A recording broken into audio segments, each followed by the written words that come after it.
Selamat datang di channel Well Education, membangun kekayaan dengan pengetahuan. Lu pikir semua orang kaya itu harus punya warisan dulu? Harus anak sultan? Harus punya orang dalam? Harus jadi seleb duluan, baru bisa cuan? Coba pikir lagi. Sekarang kita hidup di era gila. Era dimana orang yang gak lu kenal, gak pernah nongol di media, gak punya akun sosmed, tapi bisa punya kekayaan lebih dari 1.800 triliun. Yes, lu gak salah dengar. 1.800 triliun. Dan yang lebih gila lagi, orang ini gak punya wajah. Nama aslinya gak ada yang tahu. Identitasnya masih misteri sampai sekarang. Dan bisa jadi siapa aja. Bahkan bisa aja dia tetangga lu. Atau lu sendiri. Ini bukan teori konspirasi, ini dunia kripto.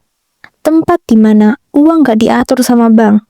Tempat di mana yang ngerti sistem bisa nyalip semua orang, bahkan negara.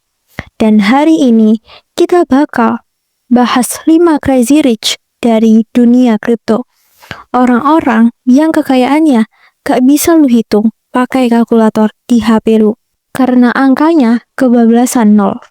Tapi sebelum itu, disclaimer, konten ini bukan ajakan buat lu beli aset, bukan buat promosi koin micin, dan jelas bukan peta jalan menuju jadi sultan dadakan. Ini edukasi, biar lu ngerti kenapa kripto bisa bikin orang jadi triliuner, siapa aja dalangnya, dan apa yang bisa lu pelajari dari mereka. Kalau lu masih mikir kripto itu cuman ponzi, kripto cuman tipu-tipu, saran gua, tonton video ini sampai habis. Terus pikir ulang.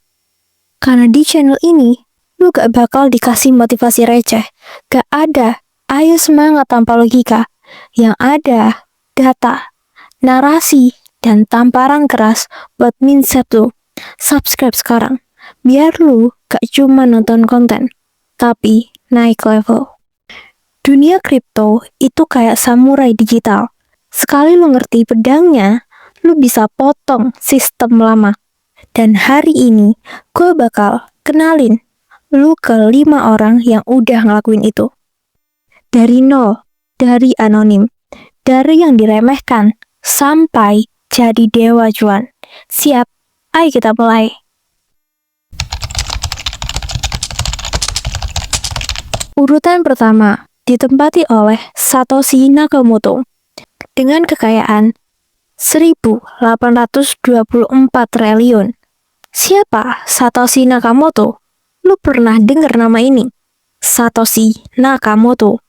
Tapi lu gak tahu mukanya, lu gak tahu suaranya, lu gak tahu dia itu laki-laki, perempuan, atau bahkan tim. Satoshi itu anonim, hantu, legenda. Tapi yang paling sinting, dia adalah pencipta Bitcoin. Dan sekarang, dia diperkirakan punya lebih dari 1 juta Bitcoin. Lu bisa hitung sendiri. Dan itu belum pernah disentuh. Dia gak pernah jual 1 koin pun, gak pernah pamer kekayaan, gak pernah datang ke konferensi, gak pernah selfie, gak pernah bikin brand, gak pernah bilang, "Hai guys, ini gua, Satoshi." Dan lu tahu apa artinya itu? Ini bukan soal uang. Satoshi itu bukan orang kaya biasa. Dia itu arsitek sistem. Dia bukan cuman bikin duit. Dia bikin sistem keuangan baru. Sistem tanpa bank, tanpa izin, tanpa negara, tanpa kontrol. Dan yang lebih gilanya lagi, sistem ini jalan terus, meski penciptanya udah hilang. Lu ngerti gak sih, sepowerful apa itu? Kalau lu bikin startup, terus lu tinggalin, 99% pasti mati. Tapi Bitcoin, tanpa CEO, tanpa karyawan, tanpa server pusat, tetap hidup, tetap dipercaya, tetap dipakai. Coba lu bandingin, Elon Musk, kaya, iya. Sultan-sultan minyak, nongol di karpet merah. Artis-artis, sponsorship, endorsement, pamer jam tangan. Satoshi dia cuma ninggalin white paper 9 halaman. Dan itu cukup buat bikin sistem senilai 1.800 triliun. Gak pakai branding, gak pakai NFT, gak pakai influencer. Bayangin bro, orang ini gak pernah pengen dipuji, gak pernah cari spotlight, tapi dia bikin sistem yang sekarang dipakai jutaan orang di dunia. Bahkan, bank-bank yang dulu ngeledekin dia, sekarang invest di teknologi dia. 1 juta Bitcoin. Itu artinya, Satoshi lebih kaya dari Raja Minyak, lebih kaya dari Bill Gates, bahkan lebih kaya dari Elon Musk. Kalau dia mau cairin asetnya, tapi dia gak cairin. Dan itu yang bikin dia bukan cuma kaya, tapi ditakuti. Karena sekali dia jual 1 Bitcoin, pasar bisa hancur. Tapi dia diem, udah 15 tahun, diem. Kekayaan sejati itu bukan soal jam tangan 3M, bukan soal private jet, bukan soal viral. Kekayaan sejati adalah lu bisa mengubah dunia dan lu gak perlu validasi siapapun. Satoshi ngajarin kita, kadang kekuatan paling besar lahir dari anonim. Kadang orang paling kaya gak butuh dikenal. Kadang lu cuma butuh 1 ide, 1 kode yang tepat buat ninggalin jejak lebih kuat dari seluruh influencer di planet ini. Jadi, kalau hari ini lu ngeluh soal nasib, lu bilang, gak ada yang dukung gua gak punya modal, gua bukan siapa-siapa. Ingat Satoshi, dia bukan siapa-siapa. Dan sekarang, dia punya 1.800 triliun. Posisi yang kedua ditempati oleh Chang Peng-Zhao dengan kekayaan 720 triliun. Namanya Chang Peng-Zhao. Kalau lu belum pernah dengar, wajar. Dia bukan tipikal miliarder yang suka muncul di reality show atau pamer Lamborghini di Instagram. Tapi lu tahu, Chang Peng-Zhao sekarang dia jadi salah satu orang paling berpengaruh di dunia kripto. Orang yang bisa bikin satu pernyataan bahwa harga Bitcoin langsung jungkir balik. Tapi hidup dia gak selalu semewah sekarang. Dia lahir di Jiangsu, Cina. Bokapnya dosen universitas yang dikenal terlalu kritis sama pemerintah. Akibatnya diusir, dipermalukan, dipaksa minggir dari dunia pendidikan. Keluarga mereka akhirnya pindah ke Kanada. Dia tumbuh sebagai anak imigran. Kerjaannya waktu remaja, ngupas burger, ngelap meja, masak kentang goreng. Gak keren, gak privilege. Tapi dia kerja keras. Awal ketemu dunia teknologi. Dia punya 1 modal yang gak semua orang punya. Otak logika. Dia kuliah di bidang ilmu komputer. Setelah lulus, dia langsung kerja di berbagai perusahaan keuangan. Bangun sistem. Jadi, bahkan sebelum kripto ada, dia udah ngerti satu hal penting, yang punya sistem yang menang. Lahirlah Binance. Tahun 2013, dia dikenal sama dunia Bitcoin. Awalnya skeptis, tapi setelah baca white paper Satoshi, dia jual rumahnya dan all in ke kripto. 4 tahun kemudian, dia bikin Binance. Binance bukan cuma tempat jual beli koin. Binance itu kerajaan, tempat jutaan orang di seluruh dunia tukar aset kripto setiap detik. Dari orang Eropa sampai petani Afrika yang baru kenal HP. Dalam 180 hari pertama, Binance udah jadi crypto exchange terbesar di dunia. Kenapa bisa secepat itu? Karena dia ngerti satu hal yang banyak orang lewatin. Jangan cuma main, bikin tempat mainnya. Lu bisa habis-habisan cari cuan dari trading. Tapi dia, cuan dari semua orang yang trading, lu untung, dia dapat. Lu rugi, dia tetap dapat. Filosofi Binance, desentralisasi tapi efisien. Dia percaya, dunia keuangan lama itu rusak. Prosesnya terlalu rumit, penuh perantara, biaya mahal, akses terbatas buat orang biasa. Binance, dia desain sebagai platform global tanpa batas. Gak perlu bank, gak perlu kantor pusat, gak ada jam kerja, hanya ada sistem yang kerja 24/7. Tapi gak semua jalan mulus. Kesuksesan dia bikin pemerintah dan regulator mulai panik. US, Inggris, Jepang, Jerman, semuanya mulai narget dia. Binance dianggap terlalu besar, terlalu bebas, terlalu anonim, terlalu powerful buat ukuran sistem keuangan dunia. Akhirnya, di tahun 2023, dia dipaksa mundur dari jabatannya sebagai CEO Binance. Dia juga harus bayar denda miliaran dolar ke pemerintah. Tapi yang bikin lo merinding adalah dia mundur, tapi dia gak tumbang. Binance tetap berdiri, tetap jadi nomor 1, karena sistem yang dia bangun terlalu kuat buat dijatuhin cuman gara-gara satu orang. Banyak orang pengen kaya, tapi dikit yang mau mikir sistem. Banyak orang yang mau jualan, tapi gak mau bangun pasar. Banyak yang mau menang, tapi malas bikin aturan mainnya sendiri. Dia gak main di papan catur, dia bikin papan caturnya.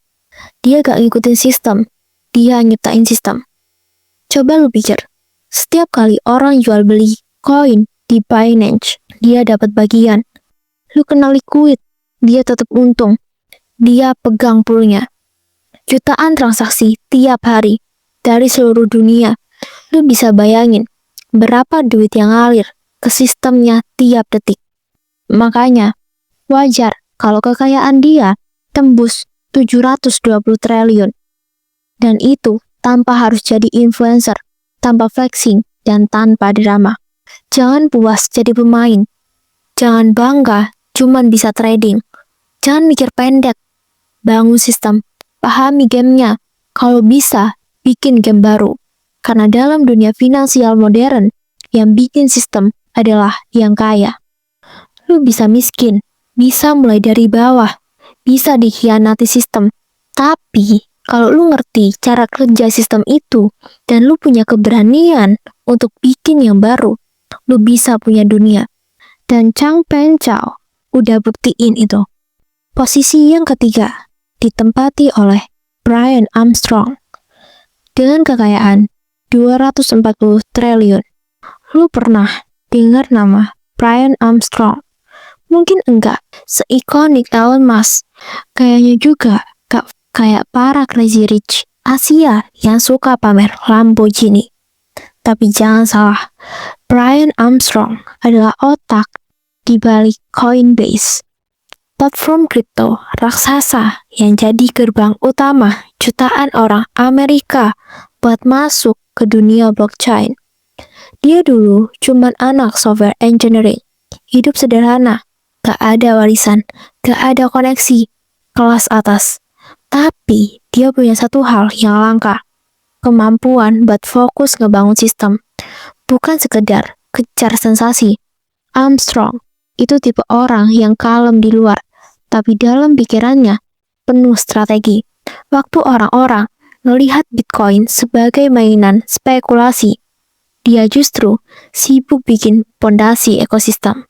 Dia bikin platform yang bisa dipercaya, transparan, teregulasi, dan akhirnya Wall Street yang sombong itu harus buka mata dan buka pintu. Coinbase resmi dan valuasinya puluhan miliar dolar. Sekali lagi, dia anak engineering. Jadi raja kripto Wall Street. Gila, iya. Tapi bukan karena dia nekat. Justru karena dia disiplin di tengah kegilaan. Pelajarannya, lu gak perlu teriak-teriak untuk ikutin tren tiap hari. Jangan buang waktu ngejar hype. Karena hype itu kayak gelembung sabun, kilat, tapi hampa. Mending lu bangun sistem, bangun value. Karena yang bikin uang gede bertahan itu bukan kecepatan, tapi kepercayaan. Posisi keempat ditempati oleh Winklevoss bersaudara dengan kekayaan 219 triliun. Cameron Dan Tyler Winklevoss bukan cuma nama yang lewat dari sejarah awal Facebook. Mereka simbol dari balas dendam yang gak pakai emosi, tapi pakai strategi dan kesabaran. Dulu mereka adalah atlet dayung olimpiade, cerdas, terpelajar, dan punya visi digital jauh sebelum dunia ramai ngomongin startup. Tapi hidup bukan cerita pahlawan tanpa muka. Mereka merasa dikhianati oleh Mark Zuckerberg, yang menurut mereka mencuri ide dan membangun Facebook dari proyek yang awalnya mereka rancang bersama. Gugatan hukum pun diajukan. Akhirnya mereka menang, mendapat 65 juta USD. Dan di titik itu, banyak orang mungkin udah cukup puas, udah kaya, udah dapat keadilan, tapi nggak buat mereka. Alih-alih habisin duitnya buat pamer atau balas dendam personal, mereka pilih strategi yang jauh lebih kejam secara elevan. Investasi di masa depan. Di tahun 2013, saat kebanyakan orang bahkan gak tahu cara ngeja Bitcoin, mereka masuk. Diam-diam beli puluhan ribu Bitcoin saat harga masih di bawah 100 USD.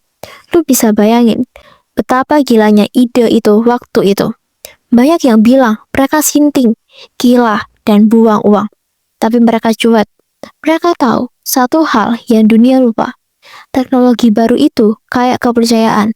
Mesti ditanam, bukan diminta. Hari ini, kekayaan mereka dari Bitcoin tembus lebih dari 200 triliun. Dan mereka enggak cuma jadi penonton yang untung.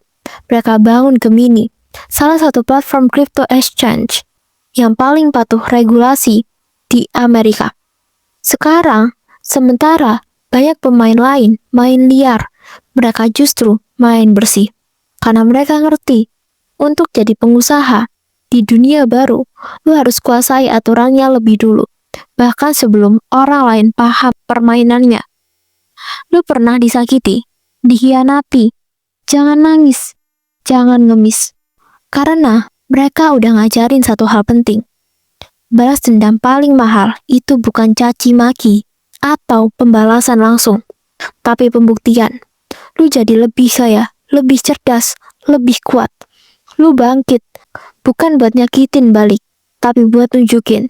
Lu gak bisa dihancurin sama pengkhianatan. Dan kalau mereka pengen lihat siapa lu sekarang, mereka gak akan nemu lu di tempat yang lama. Pelajaran paling dalam. Lu gak bisa kontrol siapa yang nyakitin lu. Tapi lu bisa kontrol seberapa jauh lu bakal naik setelah itu. Dan kalau lu mau serius balas dendam, beli aset, bukan drama. Giancarlo Devasini. Dengan kekayaan 184 triliun. Bayangin, dia adalah seorang dokter bedah plastik. Orang yang setiap hari berurusan sama pisau bedah, jaringan tubuh manusia, dan meja operasi. Tapi sekarang, dia jadi otak keuangan di balik salah satu proyek kripto paling krusial di dunia.